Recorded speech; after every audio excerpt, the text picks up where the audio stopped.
memang balik lagi ya, ketika membangun itu perlu banget konsistensi untuk kayak apa ya, untuk kita tuh kayak ngejaga biar orang yang nge-follow kita tuh memang bisa stay, nggak unfollow gitu. Perkembangan konten tuh seperti apa di sosial media, terus kayak konten-konten mana sih yang memang lebih banyak disukain sama audiens, karena kan setiap akun juga punya audiens yang berbeda dan memang demografinya beda-beda, jadi untuk jenis konten yang disukain pun akan beda juga kayak gitu. Caranya kita untuk mempertahankan orang lain tuh untuk stay nontonin video kita sampai habis. Jadi kadang ya kita kemas itu seorganik mungkin sih dan serelate mungkin.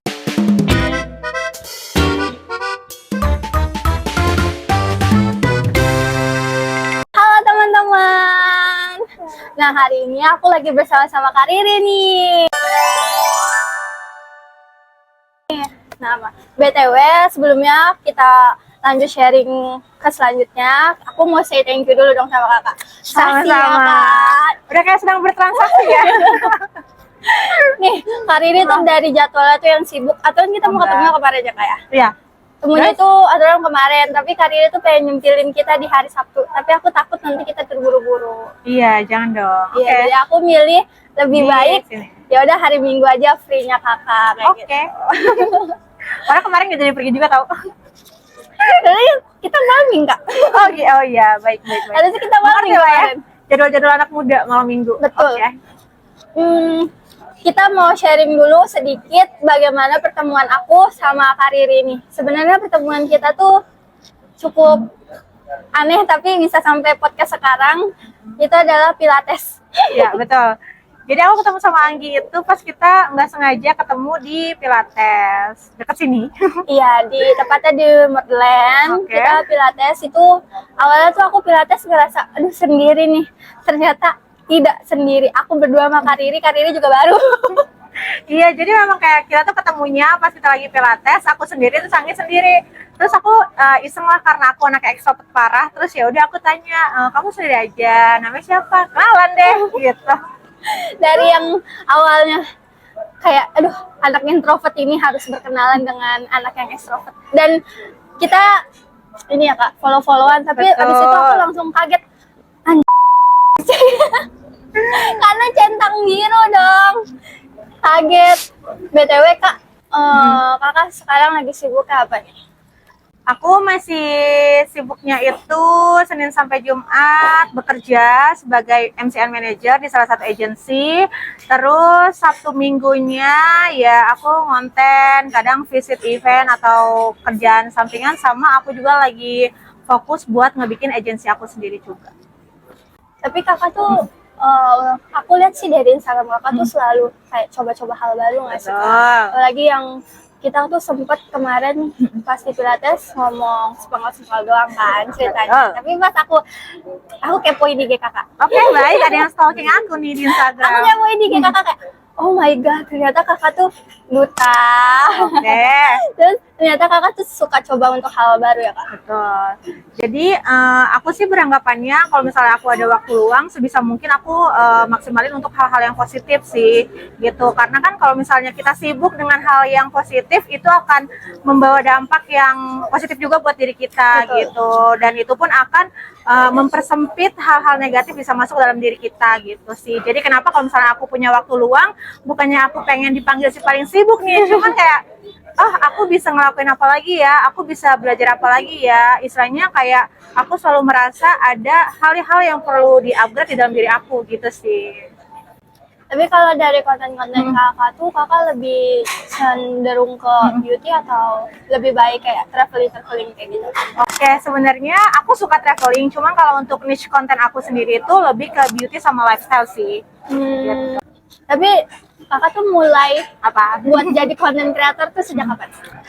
Sejak 2018. Jadi kalau dulu kan memang belum marak ya video atau short video kayak sekarang, kayak di Reels ataupun video TikTok. Jadi kalau dulu itu aku mulai ngonten baru hanya lewat foto aja gitu. Jadi kayak aku suka banget nih, kayak setiap libur nih Sabtu Minggu gitu kan, aku keliling cari kafe estetik untuk aku sama teman-teman aku tuh foto-foto gitu. tahu nggak sih kayak outfit inspo gitu. Iya. Terus itu tuh banyak di repost sama akun-akun kayak inspirasi OOTD kayak gitu. Oh iya ya. Kayak gitu-gitu. Jadi kayak lumayan banyak yang suka sama OOTD aku gitu kan, outfit-outfit yang aku pakai. Jadi kayak dari situ mulai naik tuh followers aku kayak gitu sih. Tapi memang balik lagi ya, ketika membangun itu perlu banget konsistensi untuk kayak apa ya, untuk kita tuh kayak ngejaga biar orang yang nge-follow kita tuh memang bisa stay, nggak unfollow gitu. Iya, tapi kan banyak ya orang yang oh cuman kayak gini doang, terus nanti berapa bulan dia langsung unfollow. Betul. Tapi kakak pernah nggak ngerasa ada di titik down gitu untuk menjadi content creator kayak gitu? Itu pasti pernah sih gitu kan, karena kayak kayak sekarang nih, kayak orang jadi selebgram atau influencer tuh gampang banget gak sih? Iya, gitu untuk kayak saat ini. ya untuk saat ini kan kayak banyak banget tuh orang-orang kayak setiap hari bisa lah numbuh berapa banyak orang yang misalnya bisa dibilang punya followers banyak, tapi balik lagi ada nggak value yang bisa dia kasih untuk orang lain dalam kontennya gitu kan. Kalau misalnya kayak di TikTok kan kayak gampang banget nih viral gitu kan, dengan cuma joget-joget aja gitu kan, ikut tren terus tahu-tahu viral boom gitu kan, punya followers banyak. Tapi balik lagi impact dari konten dia itu bisa menginfluence orang lain atau tidak gitu, terus hasilnya itu lebih ke negatif atau positif gitu sih. Tapi lebih banyak sekarang sih kalau menurut aku ya, aku ngeliatin zaman tuh makin banyak orang kayak arahnya itu ke negatif, karena untuk dia ngegibahin orang aja itu bisa viral, Kak. Iya betul, makanya kenapa aku senang jadi orang sibuk dan suka coba hal-hal baru, kayak biar aku tuh nggak ada waktu buat ngobrolin orang lain gitu loh, buat ngegibahin orang lain. Karena kan kalau misalnya kita sibuk nih sama hal-hal yang positif lah, itu tuh akan kayak mempersempit untuk sesuatu yang negatif tuh masuk dalam diri kita. Misalnya kayak aku udah hidup, udah happy nih sama diri aku sendiri, aku udah sibuk dengan kegiatan aku, ya udah aku nggak ada waktu dong buat ngegibahin orang lain. Betul. Gitu. Terus aku juga kayak cuma punya sedikit waktu buat nge-scrollin sosmed gitu kan. Karena kalau misalnya kita terlalu banyak scroll TikTok ataupun Instagram ataupun sosmed yang lainnya, nah itu malah ngebikin kita tuh, kalau menurut aku ya, malah ngebikin kita tuh jadi kayak suka ngebandingin diri kita sama orang lain gitu loh. Padahal sebenarnya ya kita fokus aja nggak sih sama diri kita sendiri, daripada kayak gitu. Buat Atau kalau misalnya cuman iri sama pencapaian orang lain, ya harusnya itu jadi motivasi sih buat kita. Betul. Kalau dari kakak sendiri, kakak suka benar-benar kehabisan ide nggak sih? Karena jujur li aku juga content creator. Betul. Tapi aku di kerjaannya, aku nggak kayak hidup itu. Aku content creator di kerjaan aku. Kadang aku tuh apa ya? Karena mikir ide-ide sendiri, suka buntu. Kayak aduh, ide apa lagi nih yang bakal dikembangin? Karena kan nggak semua POV gitu bakalan viral kan. Kalau kehabisan ide biasanya ngapain?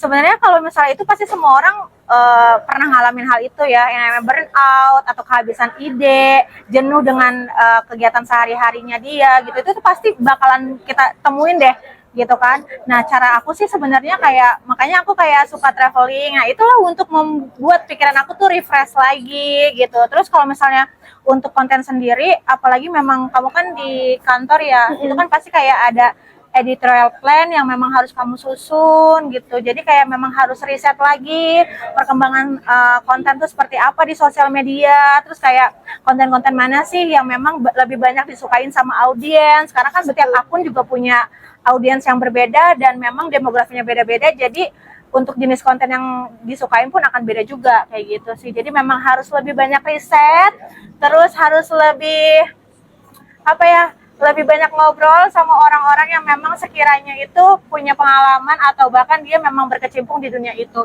sih.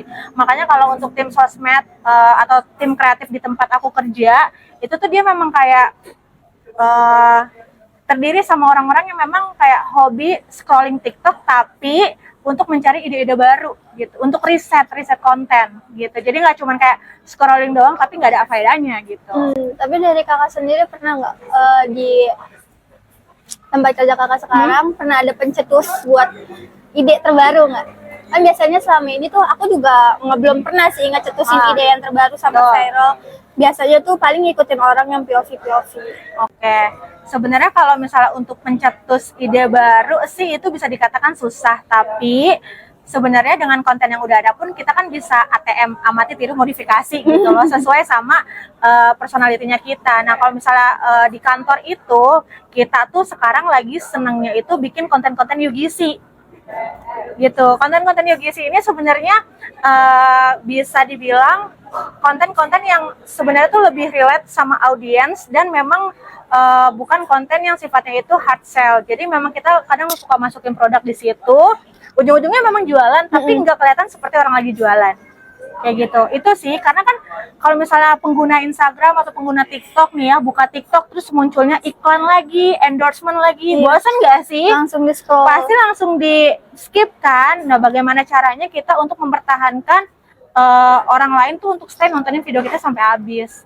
Jadi kadang ya kita kemas itu seorganik mungkin sih dan serelate mungkin, karena menurutku konten-konten yang relate atau konten-konten yang receh itu malah lebih gampang untuk FYP sih saat ini ya. Iya. Menurut kakak apa sih skill dan mindset yang wajib banget dipunyain sama orang yang mau mulai jadi konten kreator kayak gitu? Pertama, konsistensi. Karena kalau misalnya nggak konsisten, ya percuma gitu, algoritma di akun kita pun nggak akan berkembang gitu. Jadi untuk teman-teman yang baru mau mulai untuk jadi seorang content creator, udah pasti kalian itu harus konsisten. Misalnya nih, konsistennya tuh nggak cuma bikin konten, tapi kayak waktu postingnya juga, kayak gitu. Misalnya nih, kuantitinya juga. Misalnya nih, saat ini aku postingnya mau sehari satu, ya udah berarti sehari satu konten dengan niche yang memang udah kalian tentuin gitu. Misalnya kalian tuh sukanya niche-nya itu seperti apa. Misalnya kayak di aku nih, aku lebih fokus ke niche-nya itu beauty. Ya udah aku lebih harus mempertahankan untuk bikin konten yang memang relate dengan perbeautyan itu gitu loh. Biar apa? Biar audiens aku yang terbentuk adalah memang orang-orang yang suka juga dengan dunia beauty gitu loh. Jadi kita punya jadi antara aku dan followers aku tuh punya engagement yang kuat karena kita sama-sama menyukai beauty kayak gitu.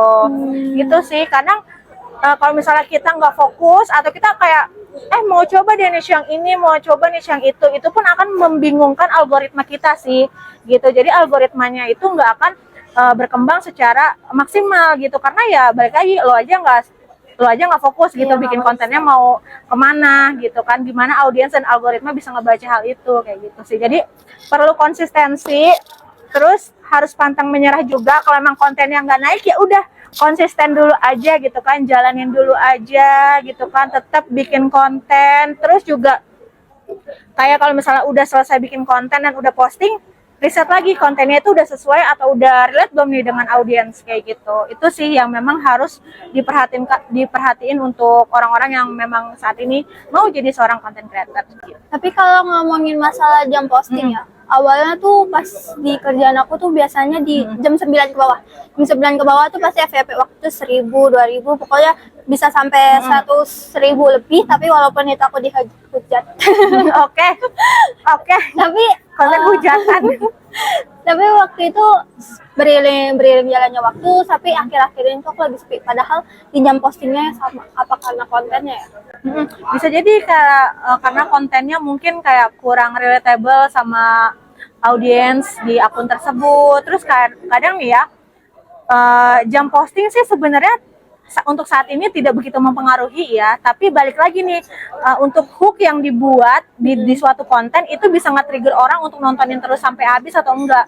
Karena konten yang baik itu bukannya konten yang banyak ditonton sama orang, tapi adalah konten yang ditonton sampai habis gitu. Jadi semakin contoh nih, kamu nontonin konten aku terus kamu nontonnya sampai habis, nah semakin banyak orang yang kayak kamu, itu akan semakin memungkinkan untuk konten aku naik atau FYP.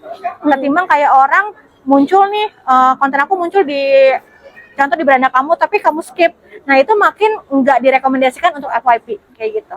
Ya malah makin down viewersnya ya gitu.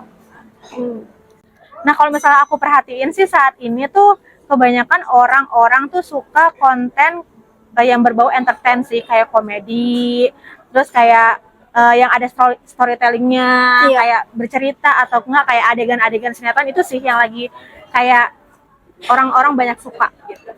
Iya, waktu itu aku juga bikin adegan kayak sinetron terus baru ujungnya hard selling.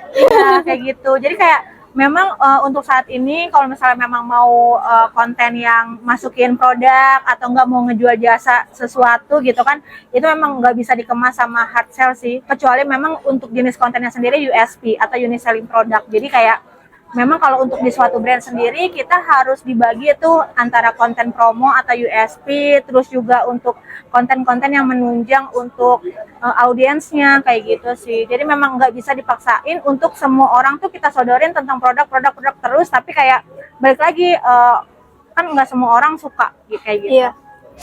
Terus ya. Next, aku mau tanya deh. Apa tuh? Kalau di kakak kan kayak ngerasa, oh aku udah terkenal nih. Oh, enggak juga. Di, kayak di kerjaannya tuh, pokoknya orang-orang udah kenal kalau itu pasti ada aku. Gitu. Oke. Aku sebut merek. Oke, nggak apa-apa. Ada aku gitu kan. Nah, tapi aku tuh pengen dicoba untuk nge-branding diri aku di Instagram aku, tapi aku tuh takut gagal gitu. Dan mungkin teman-teman juga yang lain yang pengen coba untuk Instagramnya aktif lagi, TikToknya pokoknya sosial medianya aktif lagi, pasti kan ada rasa takut gagal ya. Menurut kakak tuh takut gagal itu perlu nggak sih? Gagal, iya gitu. Kalau menurut aku lebih baik kita gagal setelah mencoba daripada kita nggak coba sama sekali. Gitu. At least kalau misalnya kita udah coba tapi ujung-ujungnya nggak berhasil, kan kita bisa introspeksi diri nih. Kenapa sih hal yang gue lakuin itu nggak berhasil atau gagal gitu? Ketimbang kita kayak cuman kayak nggak mau coba nanti gagal, itu akan jadi penasaran seumur hidup sih kalau aku jadi dia ya. Jadi kalau menurut aku lebih baik kita coba dulu. Kalau misalnya memang gagal, kita bisa introspeksi biar kita nextnya akan berhasil ketimbang kita nggak coba sama sekali. Karena kalau misalnya kita nggak coba sama sekali, kita bahkan jadi nggak tahu nih sebenarnya kita mampu atau enggak, kayak gitu sih. Terus bener nggak sih kak kalau jadi content creator itu harus banyak banget mencoba hal baru? Bisa dibilang iya, karena kayak dengan mencoba hal baru biasanya akan muncul ide-ide yang kayak out of the box gitu lah. Sedangkan kalau misalnya kita kayak cuman menjalankan rutinitas aja, itu kadang kreatif nggak berkembang juga sih. Gitu. Jadi kadang kalau misalnya jadi jadi seorang content creator, makanya kayak senang ketemu orang, karena ketika kita ketemu sama orang gitu kan, apalagi yang sesama influencer, kita tuh bisa ngobrol, kita bisa tukar ide, tukar pikiran kayak gitu, ketimbang kita kayak ya udah kayak monoton aja hidupnya. Itu kayak bisa jadi burn out sih kalau aku ya gitu. Kan karirnya sendiri nih lebihnya ke beauty ya. Pasti kan kakak sering ada event atau gathering. Betul. Terus pernah nggak ada hambatan apa gitu yang ngebuat karir itu kayak takut gitu? Sebenarnya hambatan untuk takut sih nggak ada ya, cuman karena sekarang aku itu Senin sampai Jumatnya bekerja, kadang ya bentrok aja jadwalnya sih. Kadang ada event untuk launching produk tertentu gitu kan, di invite sama brand, terus akunya nggak bisa karena aku kerja kayak gitu. Itu sih sebenarnya kendala kenapa saat ini tuh kayak konten-konten aku juga terhambat untuk produksi kontennya, karena ya memang lagi ada hal yang aku fokusin juga gitu sih. Cuman ya memang harus berpacu lagi nih untuk kayak dibisain yuk, walaupun capek tetap bikin konten, walaupun capek tetap kayak nggak boleh males gitu sih. Karena kalau misalnya dulu aja aku bisa serajin itu bikin konten, kenapa sekarang enggak gitu sih. Padahal kesibukannya kan sama-sama kerja, dulu kerja sekarang kerja gitu. Itu aja sih hambatan yang aku alami. Tapi dari karir sendiri tuh lebih, berarti fokusnya saat ini lebih ke kerjaan dulu? Iya, jujur, karena memang untuk saat ini aku sedang develop agency, jadi kayak memang harus into ke situ, end to end kayak 24/7 difokusin ke situ, karena ya ibaratnya kayak aku lagi miara tanaman nih, dia baru berbibit, baru bertunas, dan aku pengen dia nanti akan besar dan berbuah kayak gitu. Jadi kan memang harus dikasih perhatian khusus gitu kan, biar dia kayak bisa berkembang dengan baik lah, harapannya kayak gitu sih. Terus kalau karir sendiri pernah nggak kayak aku tuh kayak ngerasa kayak walaupun aku jadi anak konten walaupun di kerjaan, tapi kayak ngerasa capek, nggak mau lagi ngituin ini. Ya, semua orang pasti pernah mengalami hal itu ya kan, capek dengan rutinitas, terus juga kayak mau menyerah, tapi balik lagi nih masih butuh. Ya saran dari aku sih memperbanyak niat baik untuk bisa bertahan dalam situasi dan kondisi yang kamu lagi alamin kayak gitu. Misalnya nih kamu bekerja tuh bukan cuma untuk dirimu sendiri, tapi buat keluarga di rumah, terus kamu juga dengan bekerja kamu bisa bayar kuliah. Jadi kayak memperbanyak niat-niat baik. Jadi ketika kamu ada posisi down atau kamu lagi ngerasa capek banget dengan keadaan, kamu ingat lagi nih niat di balik itu tuh untuk apa, kayak gitu, biar kayak oh iya gue nggak boleh ya kayak ngerasa kayak gini gitu loh. Di luar sana masih banyak banget loh orang yang butuh kerjaan tapi nggak dapat kerjaan. Terus dengan kerjaan ini gue bisa bayar kuliah, terus gue bisa bantu keluarga di rumah. Jadi kayak itu sih yang bikin aku bisa struggle terus sampai saat ini gitu. Karena kalau misalnya kita terus ngebandingin kayak oh enak ya dia kayaknya nggak sesulit gue hidupnya tapi bisa sukses, tapi kan nggak semua orang punya privilege kayak gitu. Dan menurut aku sih kayak ya banyak-banyak bersyukur dan memperbanyak niat baik yang tadi aku bilang sih gitu. Kakak mindsetnya keren banget sih. Di belakang di mindset kakak yang sekarang ini pasti kan ada nggak support dari mana gitu kak? Dukungan kakak. Kalau untuk dukungan sebenarnya sih kalau untuk dukungan orang tuaku sangat-sangat support aku ya. Cuma balik lagi tidak ada yang bisa membuat kita bertahan tanpa kita sadar gitu loh akan kemampuan diri kita sendiri, akan diri ini yang sudah berjuang sampai sejauh ini. Jadi kayak support system di luar sana pun tidak akan berimpact besar ketika kamu tidak menyadari kalau kamu bisa gitu loh, kalau kamu mampu. Jadi kamu harus percaya dulu nih sama diri sendiri, maka dengan itulah support system di sekeliling kamu bisa bekerja gitu. Kalau menurut aku ya, karena ya misalnya aku semangatin kamu nih, tapi kamu sendiri tuh kayak udah menyerah gitu, kamu udah hopeless, itu pun nggak akan masuk kan. Kayak energi yang aku berikan untuk kamu pun nggak akan bisa kamu serap dengan maksimal kalau misalnya dari diri kamunya sendiri aja udah nolak, enggak lah kak aku udah capek banget kayak gini. Jadi ya itu kayak kita harus punya tameng untuk bisa dibilang kalau kalau anak zaman sekarang tuh boundaries itu penting banget buat kita punya, sehingga kita tuh bisa kayak nerima energi positif di sekeliling kita. Terus sih Kalau dari karirnya pernah nggak punya? Boleh nggak sharing nih? boleh. Asal jangan ditanya jodoh aja, bingung nanti jawabnya. Nggak. Itu ranahnya lain. Oke. Kita wanita karir. Kalau dari karirnya sendiri, dulu tuh pernah punya pengalaman yang pahit banget nggak? Bener-bener kayak kakak karirnya tuh kayak bener-bener down sampai sebelum karirnya punya mindset ini. Oke. Pernah nggak? Nah, titik terendah aku adalah ketika aku udah kayak nggak daftar kuliah untuk daftar poluan sampai akhirnya aku masuk ke Pantohir terus tiba-tiba gagal. Itu sih nyesek banget. Itu bisa dibilang adalah titik balik aku untuk aku bangkit. Karena kan kayak anak SMA baru lulus terus daftar poluan terus udah kayak kekeh banget pengen jadi poluan, terus kayak udah nggak mikirin kuliah karena ya berharapnya akan jadi poluan gitu kan. Terus tiba-tiba udah nyampe Pantohir gagal gitu aja. Itu nyesek banget sih gitu kan. Udah nggak daftar PTN, universitas swasta juga udah pada tutup, alhasil aku harus nunda untuk kuliah 1 tahun ke depan. Dan ya udah, itulah kayak membuat aku merenung sih, kayak next gue mau jadi apa ya. Sempat bingung sih di situ, kayak next gue mau jadi apa ya di saat teman-teman gue udah keterima di perguruan tinggi negeri, terus gue masih kayak stuck di sini.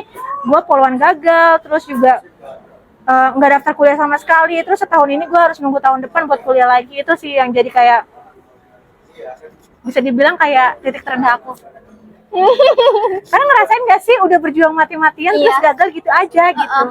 Cuman ya balik lagi, ketika aku merenung aku sadar kalau misalnya mungkin itu bukan rezeki aku ya di situ, dan mungkin Allah sudah mempersiapkan rezeki yang jauh lebih besar ketika aku bisa melewati ini. Jadi kayak ayo Riri bangkit lagi. Makanya dari situ aku langsung daftar kerja nih. Bisa dibilang kayak tiap hari tuh aku interview kerja, tau gak sih? Aku keliling Jakarta ngelamar, bawa CV kemana-mana kerja, ngelamar kerja. Saat itu situasinya masih belum online? Belum, karena kan itu masih tahun 2014. Oke, aku masih Masih SMP. jauh ya dari masa sekarang, bisa dibilang kayak 10 atau 11 tahun yang lalu gitu. Jadi kayak masih bawa CV tuh kemana-mana gitu kan, CV-nya 5 rangkap gitu kan, sekalian naruh hari ini. Bisa dibilang juga kadang kalau syukur-syukur kayak lagi buka lowongan terus bisa langsung interview saat itu juga kayak gitu. Jadi karena mikirnya kalau misalnya aku nunda lama-lama untuk aku nggak kerja, nggak kuliah, aku mau ngapain gitu kan, di rumah aja. Yang ada aku malah makin stres merenungi nasib di saat teman-temanku udah lagi berjuang dengan jalannya masing-masing kayak gitu. Gitu sih. Ada nikmat banget. Boleh. Kenapa tuh? Bener gak sih kalau konten kreator itu nggak boleh takut sama orang baru, karena kita apalagi kan sering ketemu orang Betul. baru. Sama tips and triknya juga nggak buat orang-orang tuh biar nggak takut sama orang baru tuh gimana? Oke, sebenarnya nggak semuanya konten creator itu adalah orang yang ekstrovert atau gampang ngebaur di acara-acara tertentu ya. Banyak juga dari teman-teman aku yang dia tuh memang konten creator tapi dia tuh introvert parah gitu. Makanya kadang kalau misalnya di sosial media dia bisa dengan seceria itu, sehappy itu, tapi kalau ketemu dia akan lebih kalem, lebih diam, itu banyak sekali. Jadi kalau misalnya untuk tipsnya sendiri, selagi kamu nggak melakukan hal-hal negatif ya kenapa masih takut sih ketemu sama orang. Jadi kayak kamu tuh harus punya boundaries kalau kamu tuh juga layak berada di situ dan kamu nggak usah malu gitu. Karena ya kamu sama dia semuanya setara gitu aja sih. Jadi nggak usah malu-malu, nggak usah takut-takut karena kalau misalnya takut sebenarnya itu hanya masalah jam terbang aja. Semakin kamu sering ketemu sama orang baru, kamu pun akan semakin berani untuk ketemu sama orang baru lagi di kemudian hari kayak gitu. Jadi memang harus dicoba biar kayak kamu tuh lebih percaya diri dan nggak takut lagi. Gitu. Oke. Mindset Kak Riri dalam banget ya guys. Ya semoga teman-teman bisa ambil positifnya aja karena ya di dalam diri aku juga pasti ada kekurangannya. Oke, kalau dari sharing-sharingnya Kak Riri itu benar-benar relate banget sama nanti aku bakalan coba Oke. untuk mengupgrade diri karena benar sih untuk mencoba-coba hal baru itu penting untuk kita bisa mengupgrade diri lebih dan lebih lagi untuk menambah value kita juga kayak gitu. Terus buat teman-teman gimana nih guys, daging banget kan? Pokoknya pesan dari aku, kalian itu masih muda, selagi masih ada waktu, kalian cobalah explore sesuatu yang kalian suka, apapun itu, selagi itu baik, insya Allah itu akan membawa kebaikan untuk diri kalian juga. Jadi nggak usah takut, nggak usah ragu, you can do it. Yes. Terima kasih ya Kak Riri udah Sama-sama. sharing-sharing ke kita, udah bantu tugas kita. Oke. Next, mungkin kita ada tugas Kalian lagi. harus kasih nilai A ya, pokoknya Wajib ini, wajib A ya. wajib A. Makasih banget ya Kak Riri. Sama-sama. Thank you. Bye-bye.